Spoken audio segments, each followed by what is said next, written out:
तो एनालिडा यानी जो सेगमेंटेड बॉडी वाले एनिमल हैं, जिनमें मेटामेरिक सेगमेंटेशन प्रेजेंट होता है, इनमें मस्कुलर सेल्स प्रेजेंट होते हैं, यानी सर्कुलर मसल्स इनका करेक्टरिस्टिक फीचर्स है। और इन एनिमल्स के अगले करेक्टर्स में हम डाइजेशन की बात करते हैं। तो यहाँ जो डाइजेशन है, इन एनिमल्स में complete alimentary canal with muscular intestine present होती है। जी हाँ, एलिमेंट्री कैनाल कंप्लीट होती है, लेकिन किसके साथ? With muscular intestine. अब रेस्पिरेशन, तो क्योंकि ये एक्वेटिक में है और टेरेस्ट्रियल में है।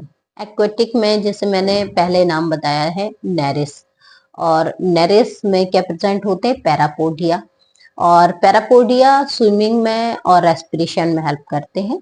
तो इन पैरापोडिया में ही अंदर की ओर गिल्स प्रेजेंट होते हैं। तो यहाँ जो एक्वेटिक एनिमल है जैसे नेरिस, तो नेरिस में रेस्पिरेशन के लिए क्या पाए जाते हैं? गिल्स। क्या प्रेजेंट होते हैं? गिल्स। लेकिन अगर हम दूसरे टेरेस्ट्रियल एनिमल्स की बात करें, यानी अर्थवॉर्म की अगर हम बात करें, तो अर्थवॉर्म की जो सरफेस है, इस पर क्यूटिन की बनी एक थिन लेयर होती है एपिडर्मिस के ऊपर। मतलब जो एपिडर्मल सेल है, एपिडर्मिस नहीं, एपिडर्मिस तो प्लांट में कहते हैं, एनिमल्स में एपिडर्मल सेल। तो एपिडर्मल सेल के ऊपर एक थिन क्यूटिन की बनी लेयर होती है। तो यहाँ पर ये जो क्यूटेनियस स्किन है, क्यूटेनियस सरफेस है, जो कि मॉइस्ट होती है, इसी के द्वारा ही रेस्पिरेशन होता है। तो याद रखिएगा, एक्वेटिक एनिमल नेरिस में गिल्स के द्वारा रेस्पिरेशन होता है, और अर्थवॉर्म में यानी जो टेरेस्ट्रियल एनिमल है, यहाँ पर क्यूटेनियस सरफेस के द्वारा रेस्पिरेशन होता है।